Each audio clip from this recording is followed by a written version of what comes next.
Hello and welcome to the Mental Health Gaming Podcast. Once again, I am Bradley, and fresh from climbing himself from the seventh circle of hell and fighting every single deadly sin, it's Stu. How you doing, Stu? Not too bad. Moral compass squarely pointed towards north, but I think it's possibly a bit broken and I've always been doing things wrong. But who knows? I will let you decide. Yeah, I will. You know, it's all about making decisions. And talking of decisions, most video games need decisions making in them. And there comes another poorly executed segue. What you been playing, Stu? I thought it was quite a good segue. We definitely have to always say when we do a segue because it's our thing now. But yes. I played a couple of things. The first one being, well, obviously I've been playing Bravely Default 2, and I'm happy to report that I absolutely freaking love it. That doesn't mean it's by any means a brilliant game. I actually think it's, if you're sort of looking at it in the scale of JRPGs, it's probably like smack bang in the middle. But there's just something about the way that it plays that really, really hits me where I want to be. You know what I mean? And the main thing I think being that it gives a lot of value to using buffs and defensiveness, like far more than the early the Final Fantasies that I played. And just to put that in context, what I mean is, so you might be given like shield, you might be given shell, which protects against magical attacks. But if you were in Final Fantasy, you would often just keep grinding until your character was so high level that you only needed to use that now and again. Yeah. But this game is balanced in such a way that you are much more of a glass cannon, so you have to use that sort of stuff, and it's knowing when. So it's like, well, do I go on the attack now, or do I use my shell now and use that MP, and instead of building it up and blah, blah, blah. And you really do have to constantly think on the fly about who's going to get battered by a certain type of enemy and how you mitigate that. So I really, really like that. So even though the story's really basic and the graphics are really basic, I'm having tons and tons of fun with that at the moment. Yeah. Yeah, it's I kind of, after you spoke about it last week, I tried to have a little look, and considering I'm still on the fence about whether I want to play Octopath Traveler, it's kind of on that. I look at it and go, it looks really good. It looks like such a well-made game, but I know I can't play those games, but I really want to play those games. Well, I mean, Octopath, I've not played apart from the demo, and it didn't really catch on with me. But Bravely Default, I have bought on actual card. I've got the physical copy, so you can borrow it when I've finished it. I might take you up on that and then send it back a week later when I go, it's just too much. I hate this. Yeah, no, that's fine. I wouldn't have bothered mentioning it on the podcast, but it ties into what we were saying the other day about buying physical copies, particularly for Switch, because unless you go, right, I'm definitely buying another Switch, I'm buying it before I sell my previous one or give it to my kids, and I'm swapping the data, you're completely chuffed because you're gone. That stuff's gone. Your games are gone. Any digital games you bought are gone. So, so that's the only reason I mention it, really, because I'm kind of thinking of, unless the game costs me $2.99, I'm pretty much getting everything physical from now on. Yeah, I mean, I looked in the recent sale, and I had some credit left over by gold points, and like MotoGP 18 was like £2, $1.99, something like that. And I really want MotoGP 21. I was like, well, I'll get that on card at some point, but at just under £2, I don't mind if I don't get to play it like fully, or I lose it in a couple of years' time. But yeah, we've now, Edith has got a Switch of her own as well. We've gone physical for a lot of stuff. We've got some duplicate stuff like Animal Crossing, Mario Kart and stuff like that. We've like got it digital and physical at the same time. Yeah, because you can't play each other when you've got it digital when you're both playing. It's one of those stupid things with family sharing that I think puts a lot of people off, because I think if Nintendo, Microsoft, Sony, even Steam as well, allowed proper family sharing with X amount of consoles, then they'd make so many more sales. Whereas I'm not going to go and buy 2 physical copies, really, of Mario Kart just so me and my daughter can play it together while we're out and about. It's why, again, I think we mentioned it a few months back. The DS way of doing things, I think, is how it should be done. Yeah. Game sharing in that way, where if someone's got the car in, the other person basically gets access to it. Yeah. You know, that I think that's really how it should be. You could stream it. When I'm playing Switch with my daughter, we're doing it for fun. I'm not doing like competitive Street Fighter where every frame matters. I'm playing Mario Kart with my daughter or something like that. So if there's a couple of milliseconds of lag, or it has to do something to sort of like to allow for that potential streaming lag, then so be it. At least give me that option. Yeah, I totally agree. And I think Nintendo they're at a stage at the moment where, because they've got the market so cornered, they're allowing themselves to do some really dodgy business practices and bringing back flaws that they've already solved for themselves in the past. Yeah. And, you know, that's a bit nuts, but they've got the market cornered, so they can. But the thing is, that's the exact vulnerability that will be exploited when someone else comes along and is doing something like them and takes the market share off them.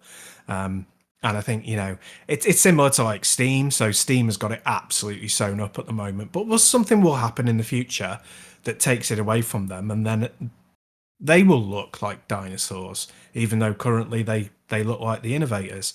So yeah, it's a precarious position for Nintendo. It's fine when the games are good and they're all landing and they're all selling, but the minute that goes away, that's when they're going to be exposed. You know what I mean? Yeah. But I mean, me and my partner used to play Planet Puzzle League or Panel de Pom, whatever people know it by, with 2 DS Lites and 1 copy of the game. You know, and we used to do it with Zookeeper and stuff like that as well. I say Nintendo have solved this problem. But I know you hear the argument sometimes along the lines of, well, if you, in the olden days, you had to buy 2 copies of the game. Yeah, but that, just because we didn't have the technology to allow that, we do now. And I say Nintendo solved it. And all it takes, and I say, I'm not one for going, oh, it's this easy, but it is a case of flipping a switch to go, well, yeah, one extra system can play at the same time. So we'll see. Yeah. We'll see. Maybe one day down the line it might change, but all it takes is a competitor to come and do it. If Epic Games came in and did it, I think that would immediately make Steam do it. Then I think that would immediately make one of the console manufacturers do it, and all of a sudden it'll become normal, just like it is with crossplay now. Yeah, it cascades and then it's normalized. Yeah.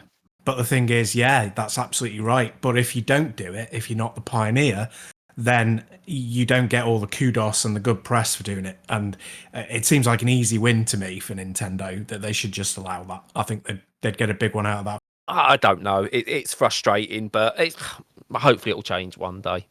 I think it will. I think you got it bang on the money when you said somebody will do it and then it'll go through all the other competitors and they'll be doing it, and then it'll be a standard feature because they look like idiots if they don't do it. like Sony did with crossplay. Yeah. But anyway, back onto games. One of the ones I've been playing is a game that's a little bit out of my comfort zone, and it's called Empire of Ember. Now, this came out back in March on early access, so this is kind of it's not obviously a complete game yet, and I've never got round to playing it. Hello, Edith. Oh, by the way, for anyone listening, the whole family are here today, so you might get some background noise and interference. But yeah, Empire of Ember is a really weird game. It's like a strategy game, but it's like Skyrim at the same time. So you've got to kind of like build and do like Vorpx type stuff in a way there. So some basic strategy stuff, but then you also do first person battling and things like that. It looks very much like a Skyrim type thing. And when I first looked, I went, "Oh, this is really confusing to me. I'm not 100% sure what I'm meant to be doing here." But bizarrely, my couple of hours with it so far in the early access is it blends together really well. You move from like this top-down city building type stuff that you'd expect in something like a Civilization, or I suppose almost like a Total War or something like that. Yeah. Mm-hmm. And then you go to these, like, say, first-person views where you actually fight within them, and you loot and stuff like that. And it shouldn't work, but it does. And yeah, it's just really, really interesting. I say what confused me again. I think I've mentioned this before. The fantasy setting confuses me because I can't get my head around like the fantasy settings. But yeah, you kind of build and you lead your army in first person, and there's like loads and loads of units there. You've got to still think tactically, so you can't go all like Leroy Jenkins into it. And then like the building side of it just works really, really well. And considering this is early access and there's still some way to go, I've put it to the side now, and I'm really looking forward to playing it down the line because yeah, it's taking a couple of things we know, merging them together, and doing something that, to me at least, feels very new. Oh, that sounds really good. So when you say you don't understand fantasy settings, what is it what throws you off? Is it that when you're doing the building, you don't? Well, I'm not gonna lead you. You tell me. So I think I've said before, like, if you compare Fallout to Elder Scrolls, you give me a class in Fallout, I can understand that because it's got almost like a real world setting. Right. Obviously, it's post-apocalyptic fantasy and stuff like that, but it's a real world setting, so I understand the context of why this is and what this does. But in a fantasy world, and when I see terms like mage and jobs and stuff like that, I don't understand it. Or my brain just cannot process it. Even though I could have notes going, this is what this is. I then start going, well, do I need this? Is this good for this type of character? Because again, it's a fantasy name with fantasy stats and stuff like that, and I just cannot quite work out what that is. Yeah. But I say real world setting based stuff that is exactly the same. Yeah, not a problem. Yeah, that's a funny one. No, I really get that, and I really appreciate it. Appreciate it in terms of I have an appreciation of what you mean, because I think what it's all based on is Dungeons and Dragons. Yeah. But I don't mean like the filtered version of Dungeons and Dragons that arrives in games, or the filtered version that people talk about on TV. I mean like proper Dungeons and Dragons where you've read the source books and you've understood all the character classes and you know instinctively who gets magic missile, right when you build your character and how many points you can assign. Like that low level, I think there's a bit of assumption going on there. Yeah. With some games that still do that, which is a bit odd, but I think when you're into it, it's great. It's because it's a shorthand for stuff, but getting to that point can be a bit of a battle. Yeah, and it's always been the same. It's I could go back again. This is my ADHD. It's not going to actually remember any titles, but even going back to the early days, I would struggle with some versions of Final Fantasy because they go more into the fantasy side. But there's been other versions of Final Fantasy where it's almost got a grounded. So like Final Fantasy VII's very grounded. It's industrial, and I got my head around that.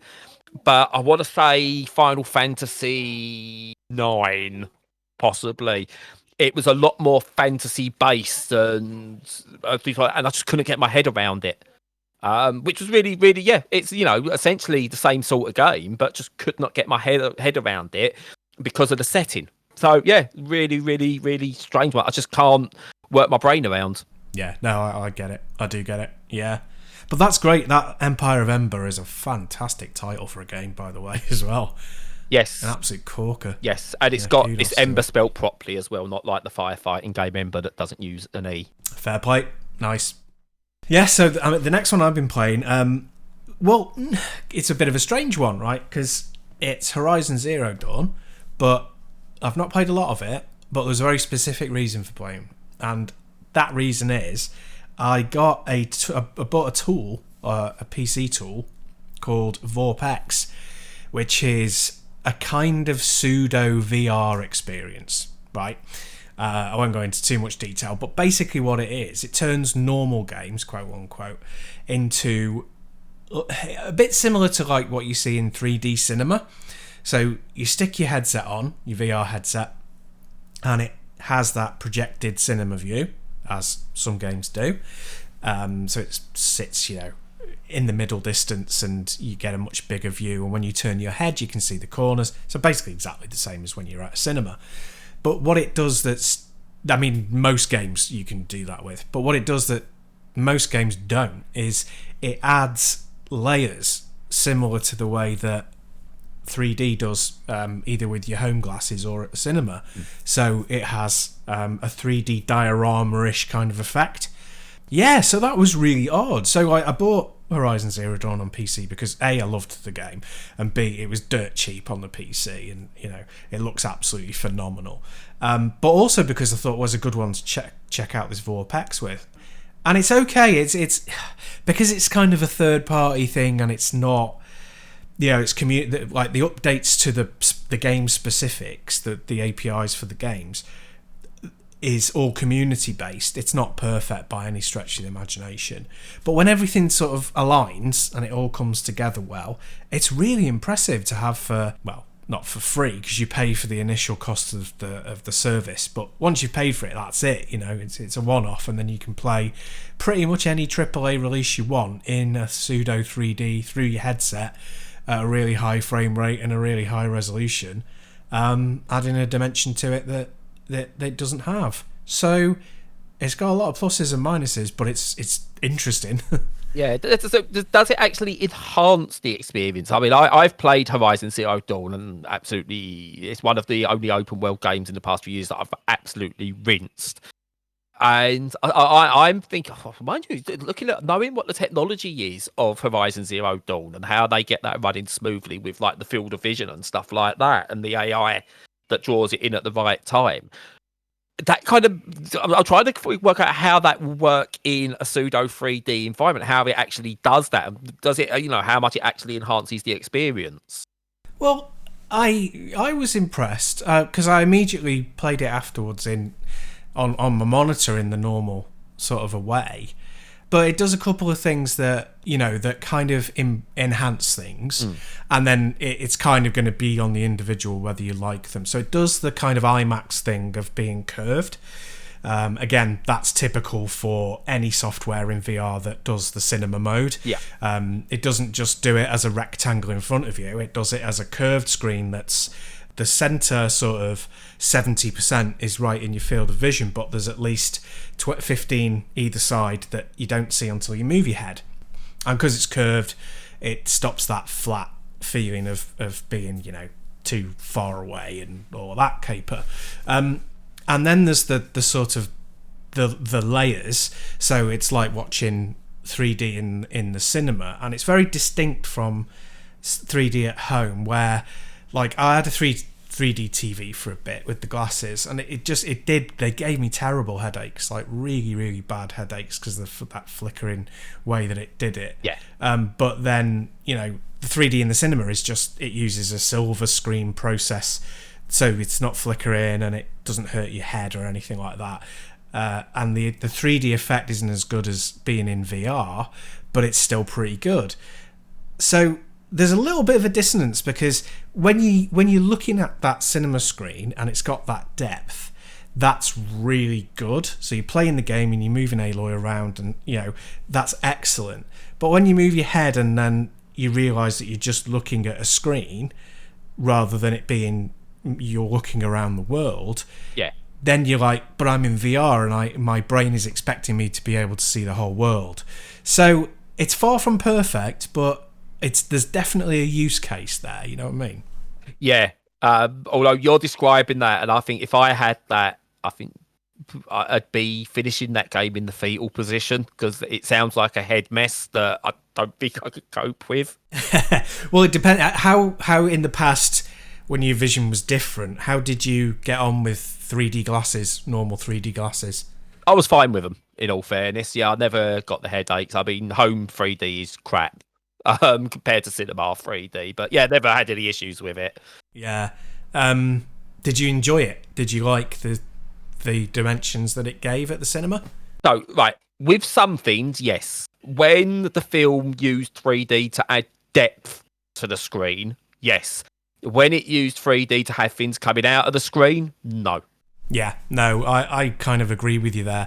I felt that's why I loved the 3DS, because it always was kind of like, it wasn't there was stuff leaping out, it was that it started on the screen and then went back. Yeah. And it felt more natural yeah. in a way, although it's completely unnatural. Yeah. So. Yeah, but no, I but it's just, I think that would ruin me. That if I'm in a VR world and I'm looking at a screen within a VR world, and that's pseudo 3D within that screen, that's already giving me headaches. Yeah, fair enough. And it is ultimately pointless. In a way, it's just a way of looking at stuff. Yeah. I think the best use cases are if you've spent a lot of money on a VR headset and it's clearly better than your actual monitor. Yeah.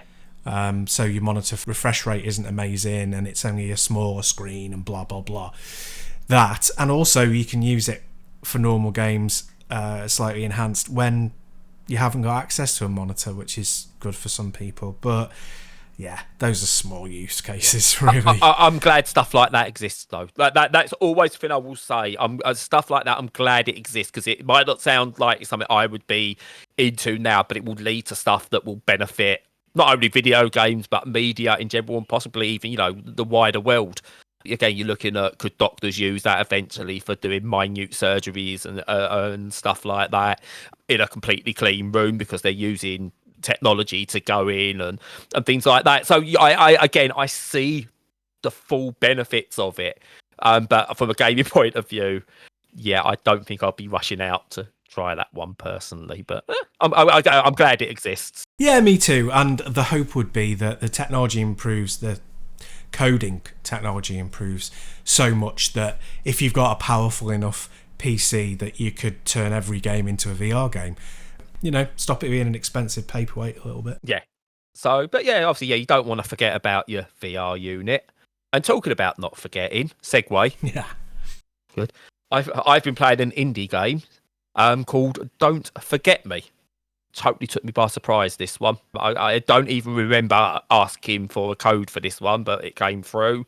And I gave it a look, and it's kind of part visual novel, not visual novel, but more like really narrative, story driven type point and click adventure, but without actually being point and click. But it's a detective mystery style game that talks about conspiracies and stuff, but set in a jazz punk world. So it's full of like neon and sort of like retro and at the same time and everything like that. And it's a really interesting game. Story wise, I actually really enjoyed it, and I generally don't talk about the stories too much with this, because I don't want people who want to play this to have it ruined. So, but it's got plenty of twists in it. Some are like really badly signposted, and you kind of go, "Oh yeah, here we come." Others are really done subtly and sort of leading to puzzles within the game, and it works really, really well. But the idea is you need to basically go into the memories of various different patients, and by going into their memories, you sort of like do these little text-based style puzzles, and you unlock their memories, and it leads to a wider story about conspiracy and someone trying to take over humanity. It's done really, really well. But what I really like about it is the way the puzzles are done. It's like text-based puzzles, and you've got to do a lot of observation in there as well. And it's not just like red pill, blue pill style, sort of like black and white stuff. You really have to think about, do you emphasize with this character, or is there other feelings towards them? And you have to use your own judgment. Very much in the same way Her Story and Telling Lies does things, the Sam Barlow game. Okay. Where there's a lot of interpretation in there. And you have to really sort of like, you're typing about and you're doing things that way. And there's a lot of that in there, but it's a bit more structured than what Sam Barlow gives you. And that's not, when I say that, I'm not saying that as a negative to Sam Barlow, because I've spoke about my love for those games, and they're open in such a way that he's a genius at what he does there. But this takes that concept in a way, but structures it to work within the game. And there's so many moments on there where you're sort of like listening to these stories from these patients, and you have to wrestle with your own morality. And, it's not often a game does that, where I'm sat there and I've got to make a decision, and I'm going, oh, do I want to do this? Do I really want to do this? What effects this is going to have? Yeah. And you will sit there for 5 minutes or so just thinking about what decision you need to make. But absolutely wonderful, wonderful game. Honestly, I don't know how many hours it takes to play, because I think that really depends on you. If you're someone who's just going to go, oh, bam, bam, bam, these are the things I'm going to make, you can probably get through it quite quickly. But I had times when I was just sat there and just had to ponder. I turned it off after one session and went back to it later after pondering it throughout the day. And I think if a game can get you thinking about it away from the screen, it's doing something really, really, really good. I would say not perfect. There are, I say, some of the story beats are a little bit cheesy, and low budget cinema, straight to TV movie type stuff, which does take you out of it a bit. But again, it's such a different game that you can forgive that. And yeah, it's just a wonderful little game, wonderful. But yeah, indie game on PC. I don't know what other systems it's out on, unfortunately. It's just under 12 quid as well, which I think is a good value for this. I know some people look at games like this and go, oh, it's 2D pixel graphics. Why would I want to pay more than £1 or whatever for it? But it's, I would argue the point, story-wise, enjoyment-wise, immersion-wise, it's better than a lot of £50 to £70 games that you can get. Awesome. Yeah, no, that sounds like a good one. So there's two things I want to touch on quickly. One I'm doing because I got sent the code for it, and I should talk about it, but there's not much you can say about it that people don't already know. And I've been playing Fez on the Switch. Anyone who's involved in games has heard of Fez. They know the story behind Fez. They know who Phil Fish is. What can you say about Fez that hasn't already been said? I absolutely adore the game, and I've had it on various different systems, and I'm really glad it's on the Switch now. It's a perfect port. It plays perfectly compared to the others. Regardless of what you think about the gameplay itself, in terms of a port, it's perfect. And yeah, I'm still just enjoying plodding through that game as I did on the Vita over the course of a couple of years, as I did on the Xbox 360. I still think Phil Fish is doing some kind of weird guerrilla marketing, and we will see Fez 2 one day, but I don't know why. Either that, or he has realised that he struck gold once, and he can't bottle that lightning, and whatever Fez 2 wasn't looking very good. I don't know. It's one or the other. But yeah, Fez is an absolute pioneer of the indie scene. I think without Fez at the time, I don't think we have an indie scene that we have now. Yeah, the game is just perfect for the Switch. I tried to not say perfect for Switch, but there we go. Well, it's true. If it's true, it's worth saying. Yes. But it's a great game. I enjoyed my time with it. But it's like trying to sort of like review Tetris again to somebody. If someone released just a normal Tetris, you go, it's Tetris. It's out again. Yeah. Yeah, that's what Fez is. And the other one, I've just started it last night as we're talking. So we're recording on the Saturday. I started this on the Friday.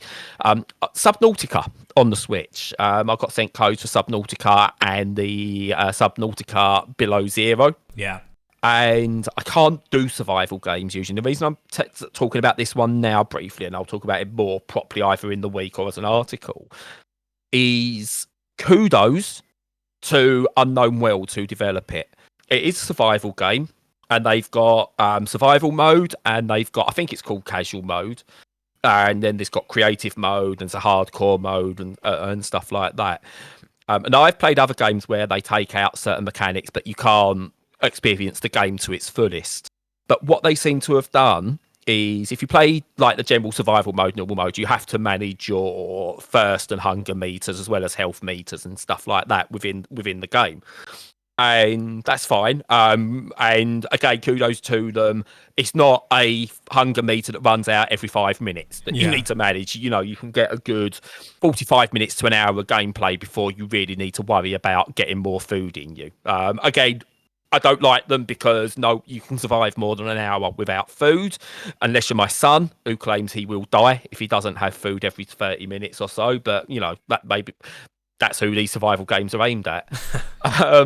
But yeah, you can go to casual mode. It's the exact same game. It just takes out the thirst and hunger meters. You can even still collect like the things you need for food and water, but it doesn't matter one iota. Which in terms of accessibility, absolutely brilliant, because with those games again, if I have too many meters to manage, it overwhelms me and I can't appreciate the game. So I can't talk much about it because I'm only played it for about 45 minutes to an hour so far.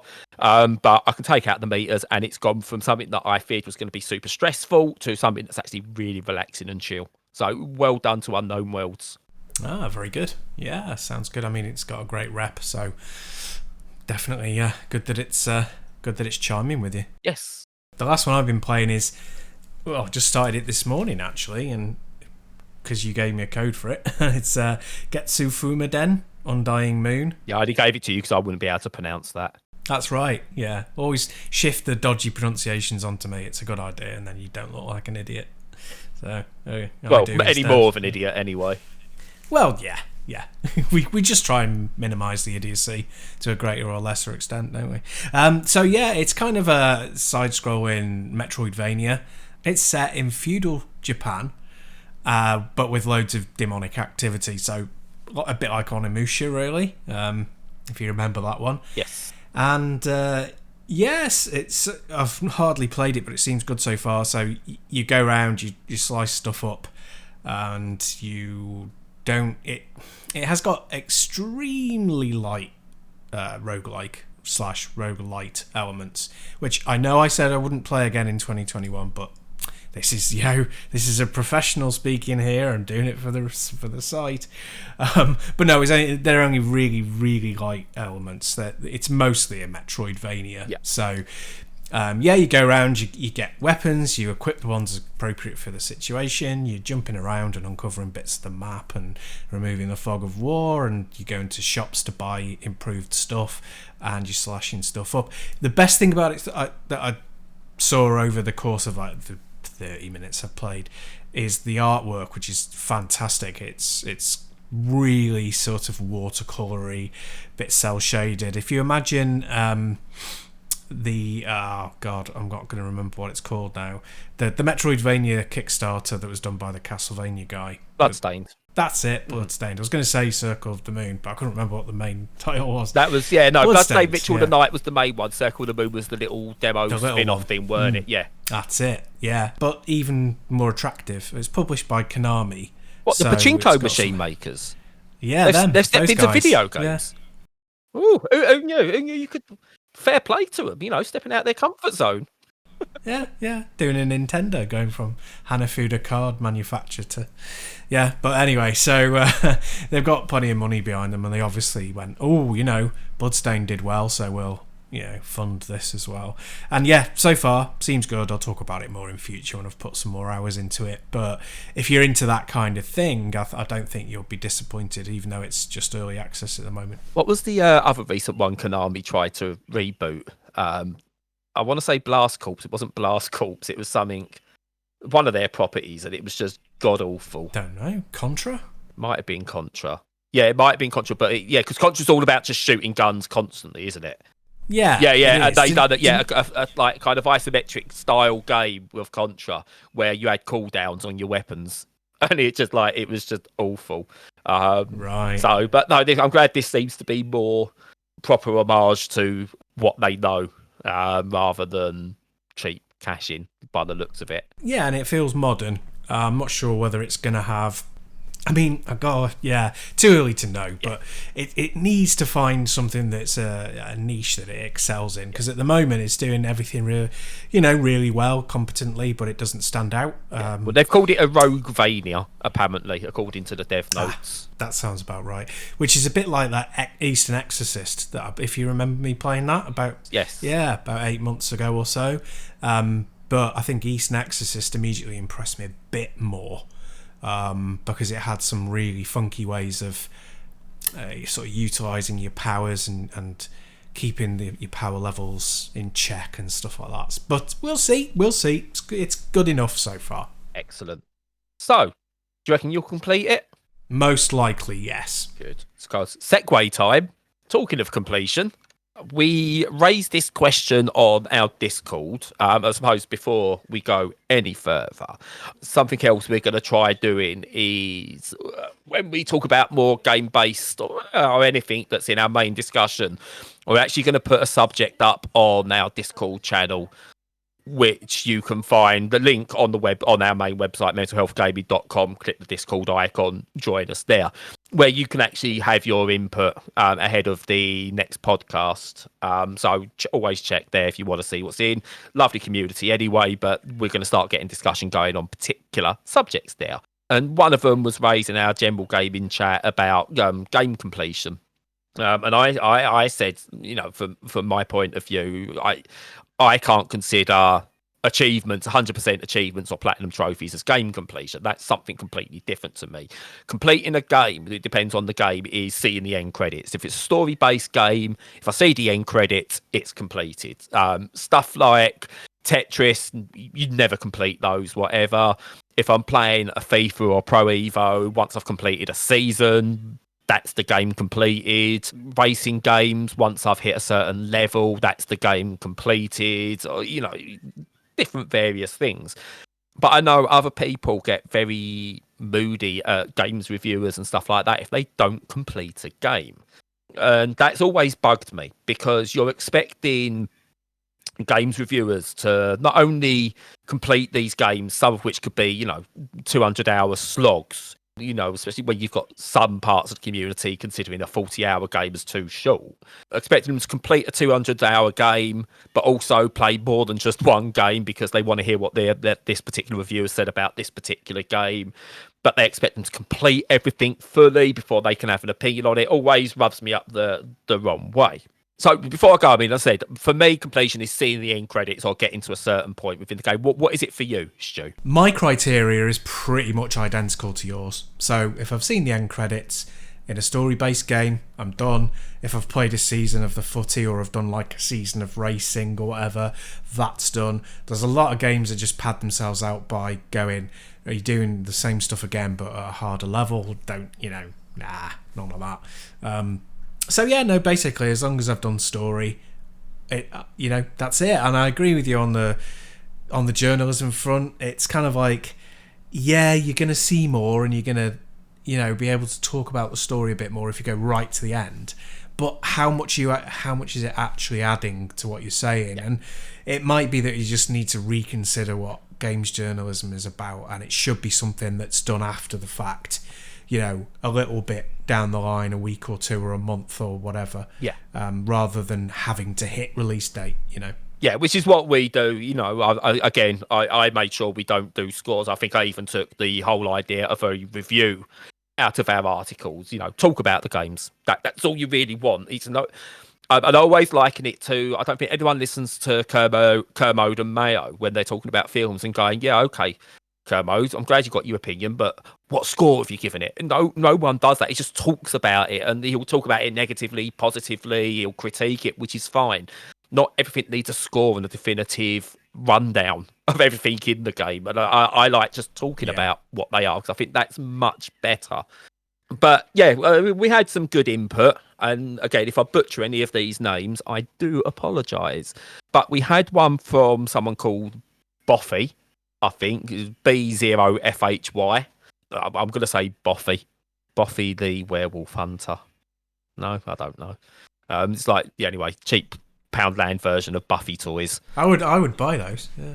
Yeah, I would. But anyway, he says, or they say, sorry, very game dependent. For me, it usually involves story completion, if there is a story, and also 100% unlocked and all of the achievements too. But I tend to play the game for story first, then achievement grind it, and then play it for completion or just for fun afterwards. Which to me makes sense. It's again, I'm not saying if you don't want to, I'm not saying people shouldn't go and grind for achievements. If they find that enjoyable, then so be it. That's fine.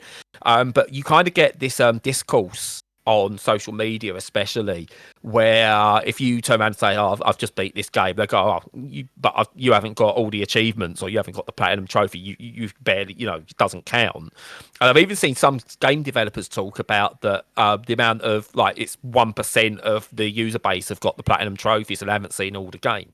Yeah, so be it. And I do like the attitude. It's up to you what you want. If you want to grind all the achievements, and the game is fun enough for you to grind all those achievements, cool.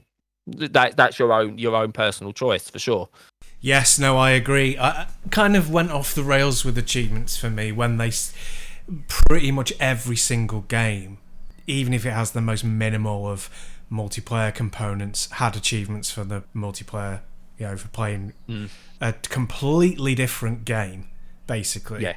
Because to me, I don't bother. It's kind of like Halo is a good counterexample, which is built even from a game where LAN play wasn't very common, was built as something that could be played by multiple people. So it's kind of like, even when you're playing it on your own, really you're playing a game that's designed for lots of people to be in that environment. But, play like Killzone or something. I know it's an ancient example, but Killzone single player versus Killzone multiplayer is a completely different game. Yeah. And if you're looking out getting your platinum because or you have to play the multiplayer loads, I'm like, well, sod you then. I'm not going to bother. So, no, I never consider achievements at all. No. And excuse me, I've just got to get this bit of bile out my throat because this is difficult to say. But oh dear, this credit to Activision. Oh dear, right, that was hard. Call of Duty. I don't know if it's like it on the later games or not, but always every single achievement was only in single player. There was no achievements in the multiplayer, which yeah, fair play to them on that one. There's a lot they do wrong, but yeah, all achievement hunting was kept to the single player, which I think is really good for online game balancing actually, because you don't have people who are going into games specifically out for themselves just to get certain achievements.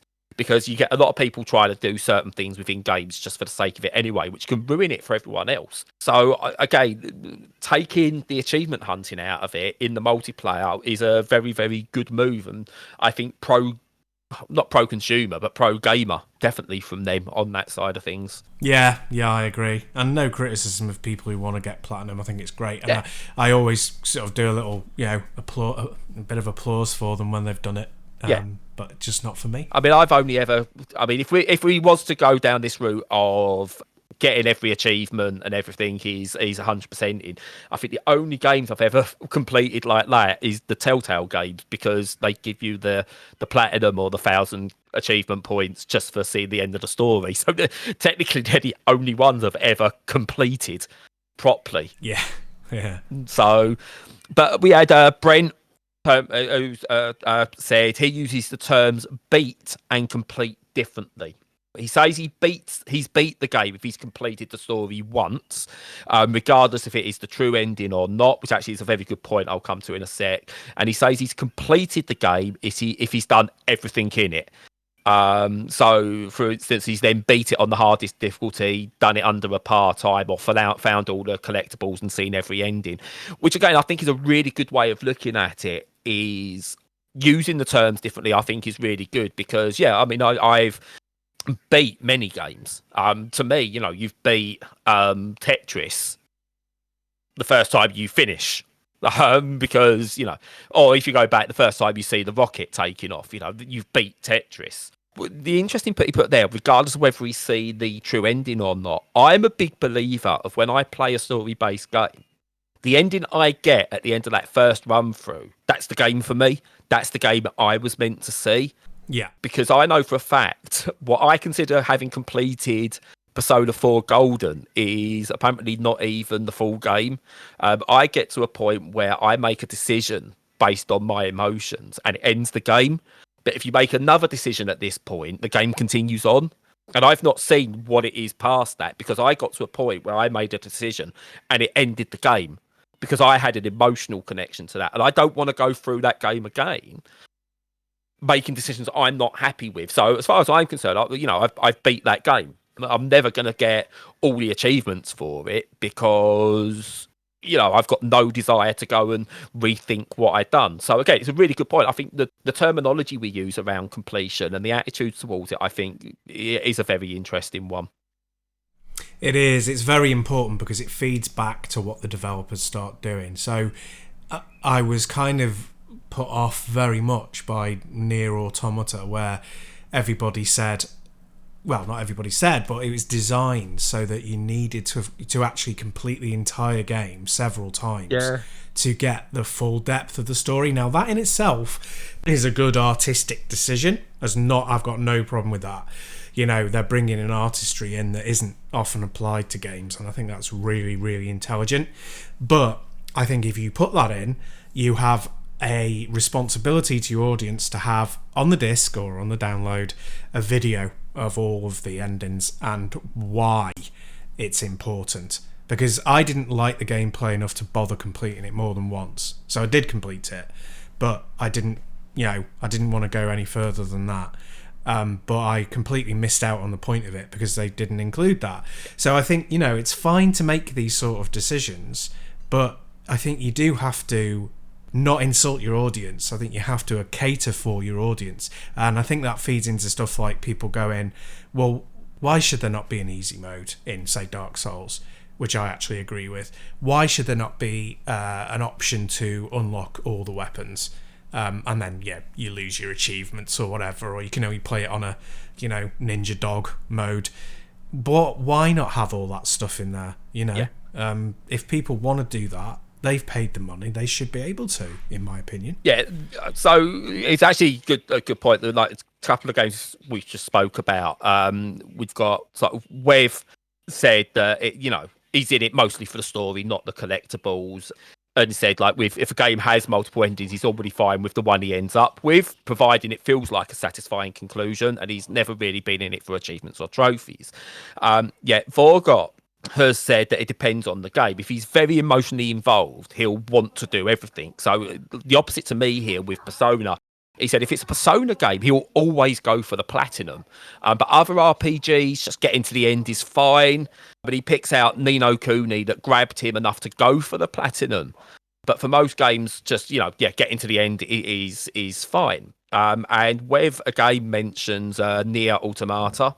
And he said that's an outlier. He actually, when he found out it had multiple endings, that was, he wanted to see them all.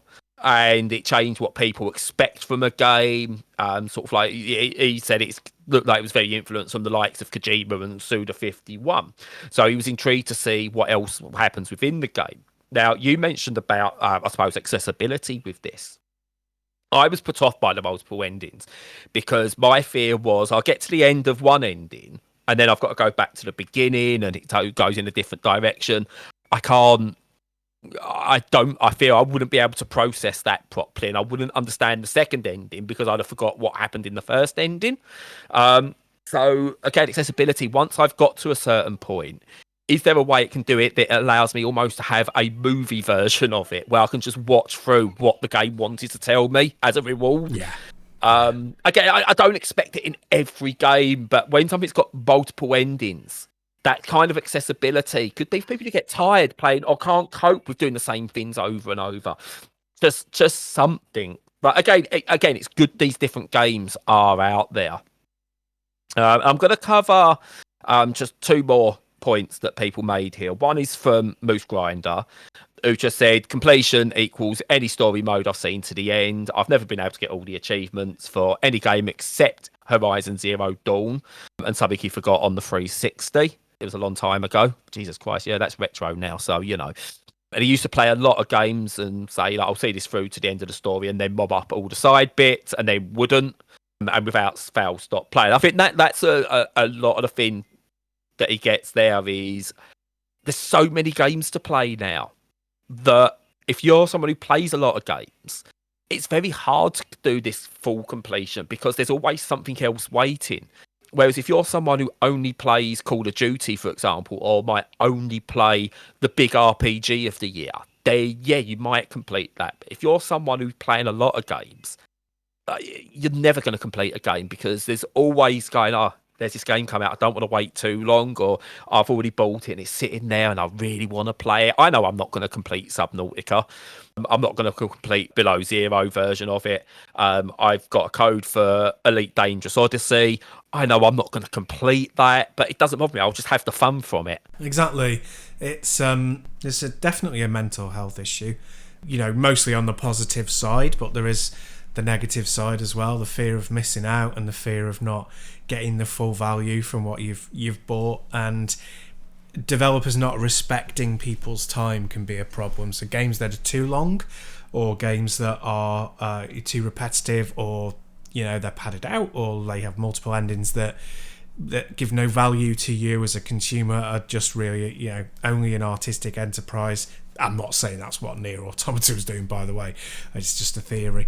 But it's all going to be down to the individual, but any individual's time has to be respected, because how that time is used really does affect your mental health.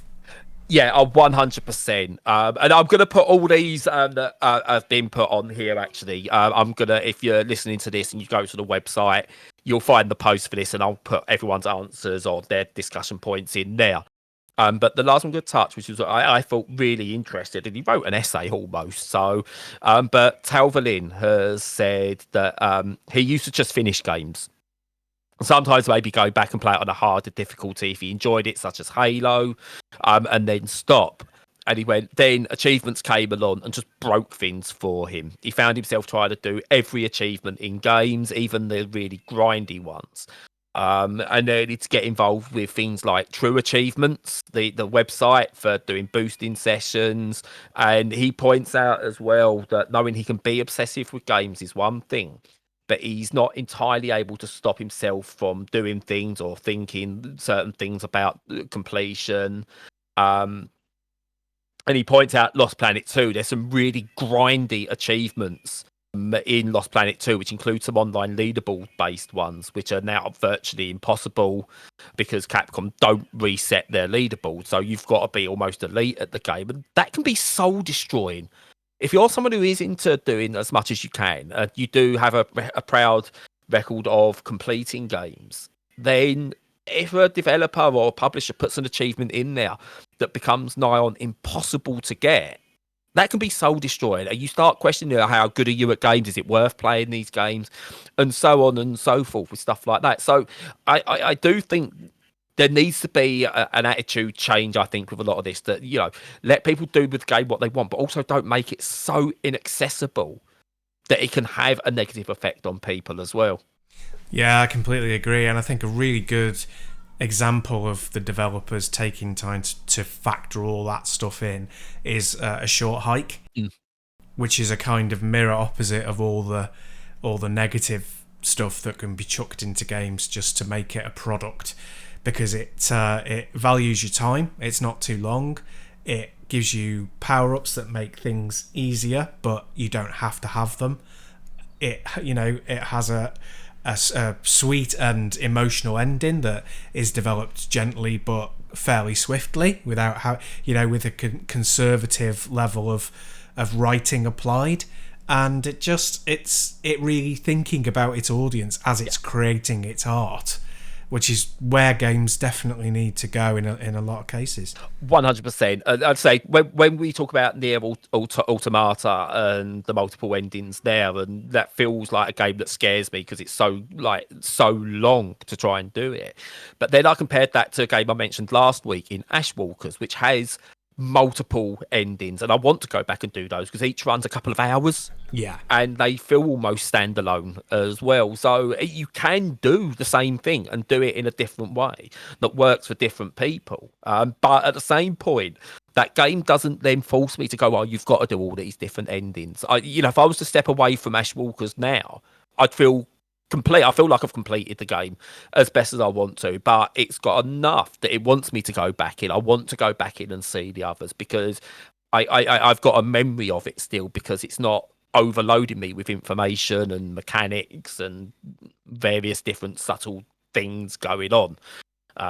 So yeah, it's at the end of the day, completion should be whatever you are comfortable with. Don't ever let anyone tell you what you can and can't consider completed. If you are someone who loves going for every single achievement in every single game, every single collectible, whatever, fine. Do you know what?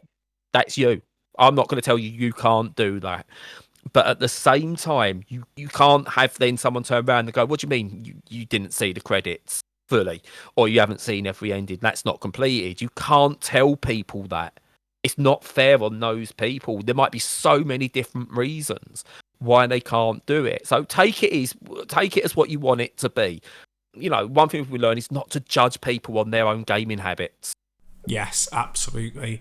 I would really hope that the newer generation of gamers is not like that, especially as their main time seems to be consumed on games that are very, very social and with their friends, and therefore they know that the finish point is where they and their group starts having a lack of interest in it, as opposed to an arbitrary defined point, you know. So hopefully that's where it's going. But yeah, we're in early medium. It's going to take time to rattle out these little problems. Yeah, and finally, talking of completion, I'm going to shut up now.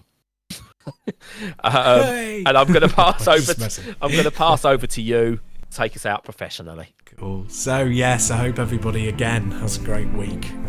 The weather's not been fantastic, so let's hope it improves and gets good for the next bank holiday. But yes, in the meantime, follow all our content in all the social media places. Make sure that you can support us on Patreon if you feel like it and you can afford it, or just a one-off on coffee.